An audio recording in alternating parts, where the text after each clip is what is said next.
Here's a follow-up on the GM layoffs and plant close downs. Self-driving cars are the future. Jobs in the auto manufacturing are not. General Motors announced mass layoffs on Monday. The automaker plans to cut about $6 billion in spending and 14,700 employees, including more than 6,000 factory workers and 8,000 salaried workers. It will also idle 5 North American factories. Don't take it as a sign of business trouble. GM reported $2.5 billion in net income in the third quarter of 2018 and has done very well during the past decade of economic growth. Rather, the layoffs are a long-term strategic decision, one that gives us some insight into the future of car manufacturing in the U.S. There are 2 strategic imperatives behind layoffs. The first is GM's need to get out of the business of making increasingly unpopular sedans in favor of selling trucks, SUVs, and crossovers. In following with general consumer preferences, the company is halting production on the Chevrolet Cruze, Volt, the Buick LaCrosse, and the Cadillac XTS and Cadillac CT6. I thought those were nice cars. The second, says GM CEO Mary Barra, is making GM lean and agile as we aim to lead in autonomous and electric vehicles. Remember I told you about when they're getting out of the sedan business because autonomous vehicles were actually going to take their place? Ford is doing the same thing. That's great news for people working at GM Cruise, the company acquired by GM for $1 billion in 2016, now valued at $11 billion. GM Cruise has quickly become a true contender for winning the race to build a commercial business around automated vehicles. But GM Cruise is a bit different from GM's other divisions. For one thing, it's based in San Francisco rather than Detroit and is open in a second office in Seattle in order to attract more engineering talent. It's growing extremely rapidly, but its total headcount is 1,000. And that's nearly all for research and development. By contrast, Detroit Hamtramck factory, one of the 5 to be closed, is located only 3 miles away from GM's corporate headquarters and employs nearly twice as many people as the entire Cruise division, but not for much longer. GM Cruise is, there's no denying it, a huge success. GM Cruise is a little bit behind Waymo on the tech side, but not that far, said Sam Abuselmid, a senior analyst at Navigant Research. He releases his automated driving leaderboard every year and put GM Cruise at the top of the heap for 2018. But we're not just looking at the core automated driving technology. We're looking at the whole landscape of companies being able to successfully commercialize that technology. GM has the manufacturing infrastructure, a dealer network to provide fleet management and maintenance, and a financing arm that they can use to fund fleets. It makes sense that GM would want to plow more money into what is obviously the future of the company. But that's not much solace for auto workers who have just found out they'll be laid off after returning from Thanksgiving holiday. It's hard not to look at GM layoffs and general strategy and see a gloomy analogy for the American economy of the past 30 years.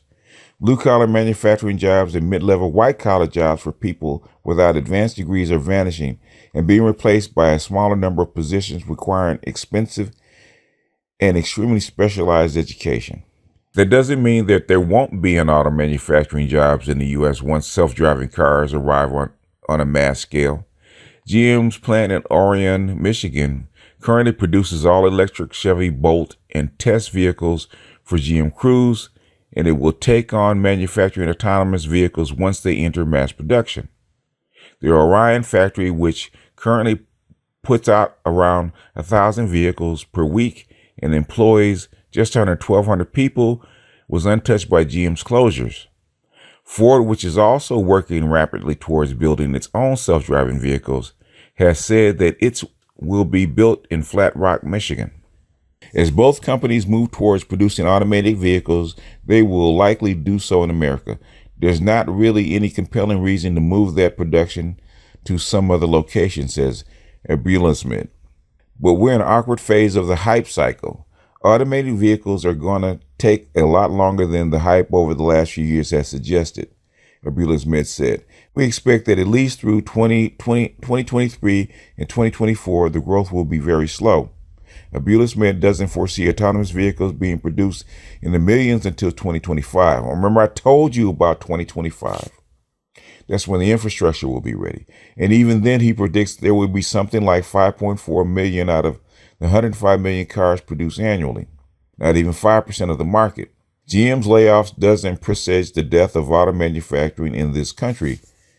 But even if Mary Barra's wildest hopes about self-driving automobiles come to pass, I doubt GM will replace the number of manufacturing jobs being lost. Look at this. But even if Mary Barra's wildest hopes about self-driving automobiles come to pass, I doubt GM will replace the number of manufacturing jobs being lost right now. The future of GM's profitability may lie in autonomous vehicles, but the future employment of auto workers does not. What they're leaving out is that a lot of the factories, even though they won't close, will start to be automated.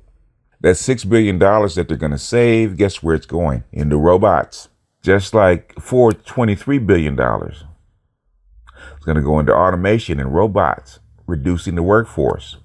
Mark my word, GM has already seen the light. Ford did it first. You know, what it said, be first, be smarter, or you cheat. Ford did it first. Even though Ford is way behind on building autonomous vehicles. But autonomous vehicles, they're going to partner with somebody with a good AI. I think they were talking about Ford partnering with Apple, but we'll see. Smart AIs, good maps, that kind of stuff. It's going to bleed over. There's going to be a race. They're not the only one. Google is working with, I think Google is working with, are they working with Waymo? I can't remember. I can't keep track of all these companies and autonomous car vehicles and stuff like that. But I think Ford is actually working with Lyft, if I'm not mistaken. So Ford is going to be building these cars in partnership with Lyft. I think Ford already owns part of Lyft, if I'm not mistaken. I have to go back and look at all this kind of stuff. But this just confirms what I've been saying, just further proof that those jobs will not come back. They won't be replaced. In fact, I think these jobs are just the first. And the part that they didn't say is that the autonomous vehicles will take the place of what? Passenger cars. And they still need trucks and vans and stuff like that to do what? Work with. They're going to make non-self-driving cars very expensive to what? Own. So it's easier to rent it for the couple times a day that you're going to need it and save that money.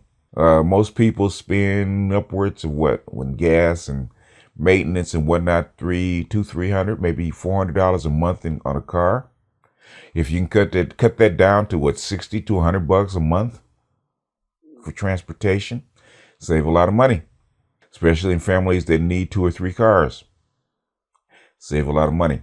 But anyway, I just want to drop that in. This is just further evidence that things getting ready to change and why. But anyway, this is BGS out, and I will see you guys on the next one.